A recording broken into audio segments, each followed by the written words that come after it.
pledge to take action. All right.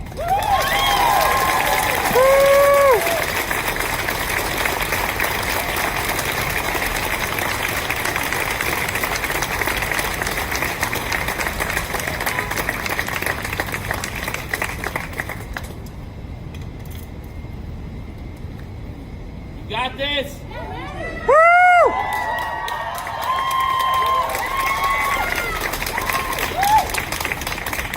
I gotta clutch myself for a second.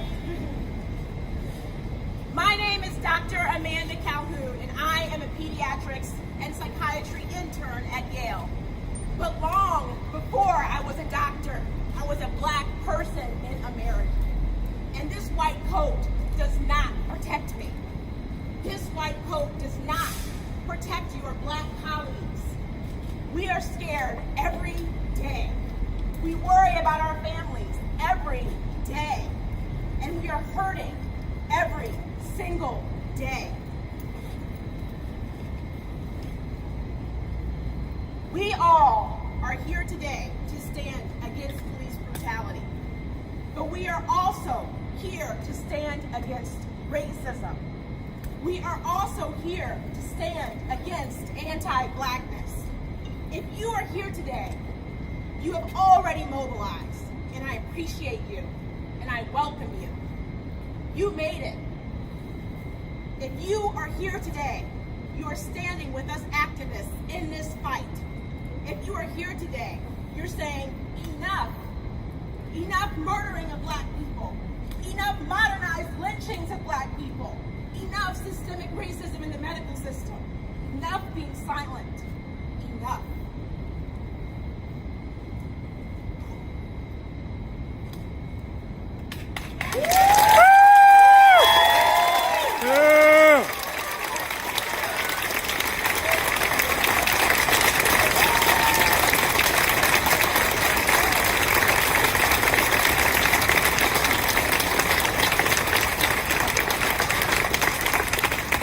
Love you, Amanda. Love you too. I have been an activist all my life, in more ways than one, and whether I wanted to or not. I had no choice. And as an activist, as a black person in America, I'm glad you're here. But I have to ask, where have you been? And will you stay? This fight is about more than the murder of George Floyd. This fight is about more than the murder of Breonna Taylor. This fight is about anti-blackness. This is about racism. And racism is not new.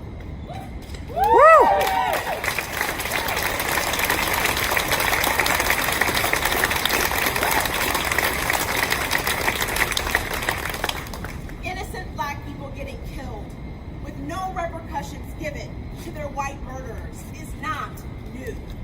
We, black people, have been telling you that racism is killing us, both literally and figuratively, for centuries. And society, collectively, has silenced us. And now, we as black people are tired. We as black people are tired of feeling like no one is listening. We as black people are tired of having to confront you for the racially offensive things you have done, things that you have never apologized for or owned up to. We as black people are tired of having to convince you of the mere existence of a racist system, a system that we did not build.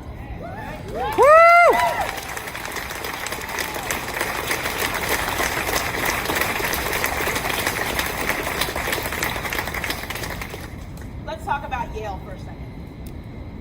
As an intern, I have had my notes deleted by attendings because of the mere fact that I mentioned concerns about possible unfair treatment towards my patients based on race.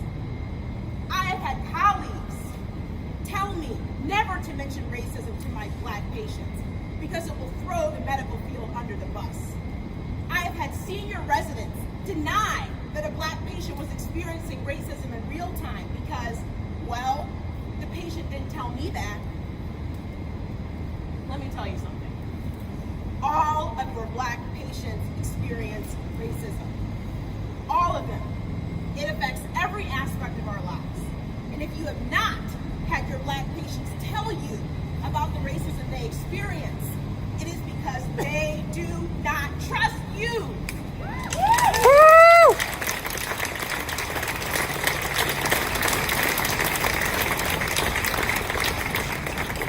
It is because the medical system has not proven itself to be trustworthy.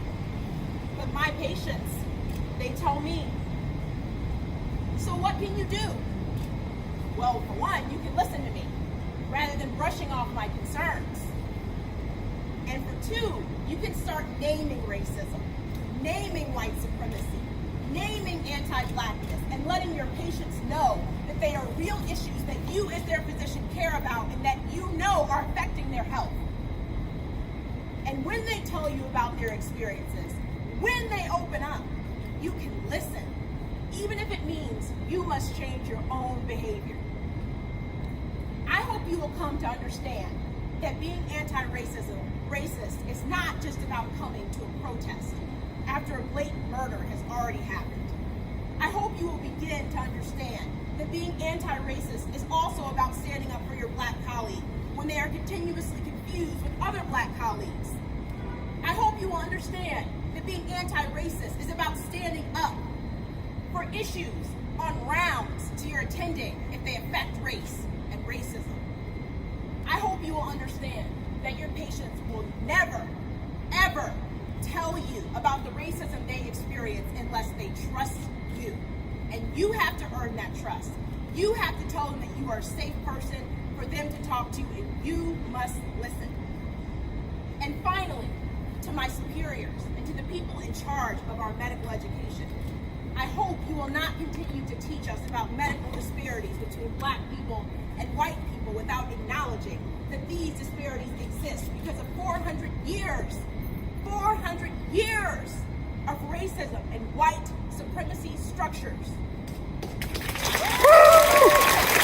Yeah. Woo!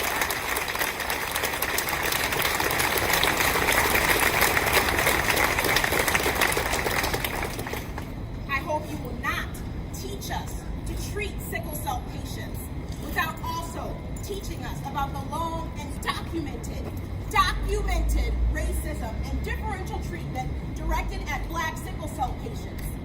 I hope you will not to continue educating us with medical vignettes in which Black women are always depicted as single, poor, and unmarried.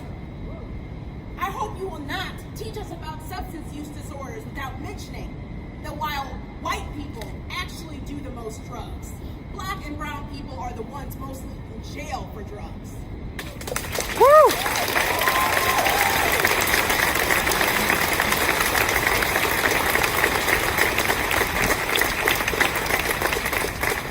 Because guess what? Racial disparities do not exist because white people are superior. They exist because of systemic racism and a country that has and still is intentionally placing walls that we as Black people have to climb over every single day. Barriers that you as non-Black people will never see unless you ask us, unless you learn, unless you listen, unless you take a stand, unless you continue taking a stand. Thank you for being here. Yeah!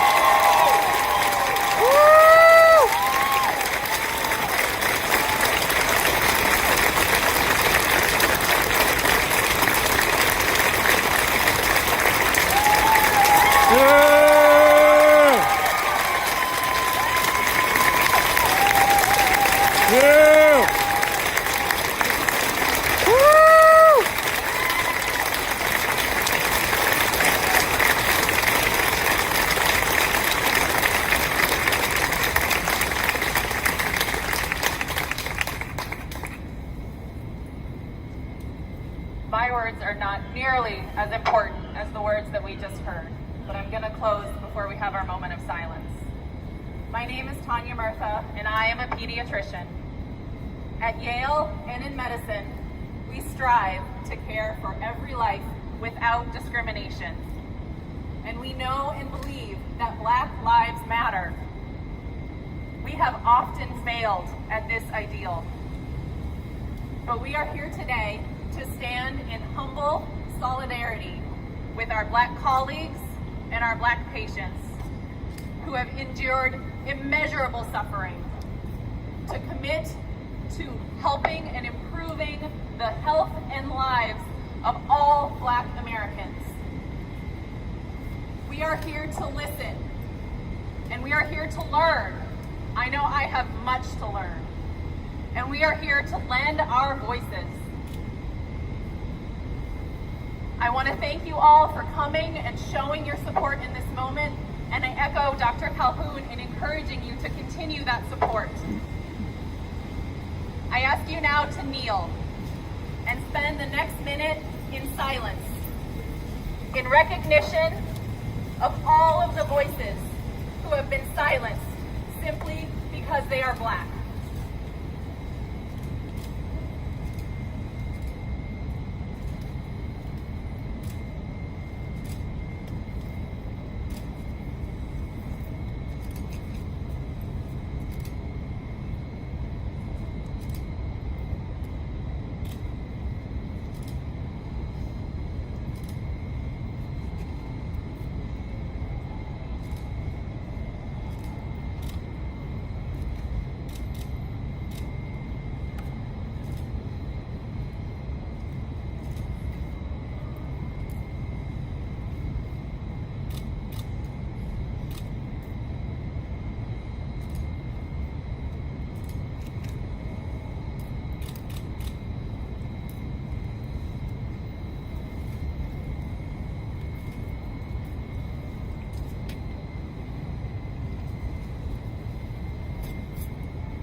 Thank you all for lending your voices. Please continue to do so.